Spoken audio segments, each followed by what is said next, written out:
जो सांसारिक उपाधियां हैं जैसे पढ़ाई, नौकरी, विवाह, व्यापार, उन्नति आदि हमारे प्रारब्ध से मिलती हैं, तो उन्हें पाने का प्रयास हम करते हैं, वो हमारा प्रारब्ध करवाता है या वो हमारे नवीन कर्म में आता है? परिणाम प्रारब्ध होता है। जैसे हम बहुत बढ़िया पढ़ाई पढ़े और एक कम पढ़ाई पढ़े, तो कम पढ़ाई वाला लड़का पास हो गया और हम फेल हो गए। बहुत प्रयास किया लेकिन हम फेल हो गए, अब इसमें प्रारब्ध लागू हो गया।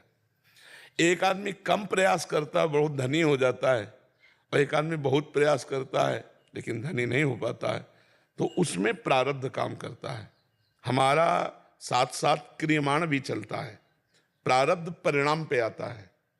प्रारब्ध जो है वो परिणाम पे आता है। जैसे व्यापार किया और फ्लॉप हो गया, बिल्कुल चला ही नहीं, तो अब प्रारब्ध, प्रयास तो हम कर रहे हैं। और एक आदमी है जिधर हाथ रख देता है विजय ही विजय होती चली जा रही, उसका पूर्व प्रारब्ध जोरदार है, उतना माइंड नहीं है, उतना प्रयास नहीं है, लेकिन लाभ ज्यादा प्राप्त कर रहा है।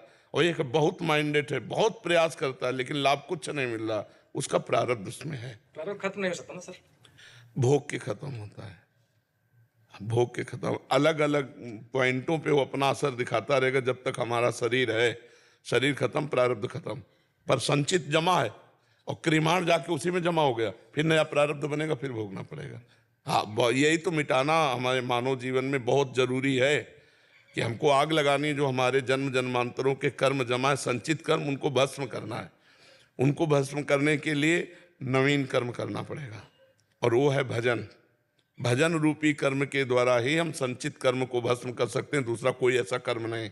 दान पुण्य, तीर्थयाटन, ये सब पुण्य के अंदर शुभ कर्मों के अंतर्गत आएगा, लेकिन हम राधा राधा राधा, कृष्ण कृष्ण, राम राम, हरि शिव शिव जो नाम जपेंगे, उससे हमारा संचित कर्म भस्म हो जाएगा। सर अगर परहित किया जाए तो इससे कुछ कम हो सकता है? भगवत भावना से, भगवत भावना, मनुष्य समझ के नहीं। मनुष्य समझ के करोगे तो 1 रुपया दोगे 100 रुपया मिल जाएगा, लेकिन भगवान समझ के करोगे तो ये तुम्हारे कर्म संस्कार को भस्म कर देगा। अच्युत भावना विहीन कर्म शुभ और अशुभ, और अच्युत माने भगवान, भगवत भावना युक्त कर्म वही कर्म। जैसे हम विद्या अध्ययन कर रहे हैं और उसको हम मान लें कि ये मेरी भगवान की पूजा है, और 4 घंटे अध्ययन को भगवान को समर्पित कर दिए, वो शुद्ध पूजा बन गई। और पूजा कर रहे हो और रुपए के लिए कर रहे हो, तो यद्यपि पूजा है पर वो पूजा नहीं मानी जाएगी, क्योंकि आपका अर्थ लक्ष्य है। और वो किसानी कर रहा है लेकिन लक्ष्य उसका भगवान है, तो किसानी भी उसकी पूजा हो गई।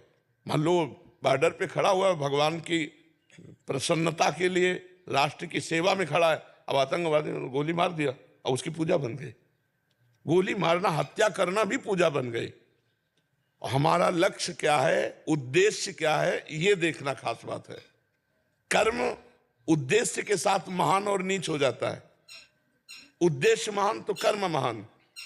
कर्म और उद्देश्य, उसका बहुत प्रभाव है। अगर हमारा उद्देश्य महान है तो नीच कर्म भी महान हो जाएगा, और अगर हमारा उद्देश्य नीच है तो महान कर्म भी नीच बन जाएगा। तो क्रियमाण कर्तव्य कर्म, परिणाम प्रारब्ध कर्म। प्रारब्ध उसका फल देगा। तभी भगवान ने कहा, सुख दुखे समय कृत्वा लाभा लाभो जया जयो। सुख दुख में, लाभ हानि में, जय पराजय में समान भाव रखकर अपने कर्म को अवश्य करते रहो। अपने कर्म को करते रहो। जो तुम चाहे विद्यार्थी हो, डॉक्टर हो, मास्टर हो, किसान हो, अपने कर्तव्य कर्म को करते रहो, यही भगवान का आदेश है। कामना तनेजा जी। महाराज जी, आपके चरणों में कोटि कोटि प्रणाम। महाराज जी, किसी भी बात पर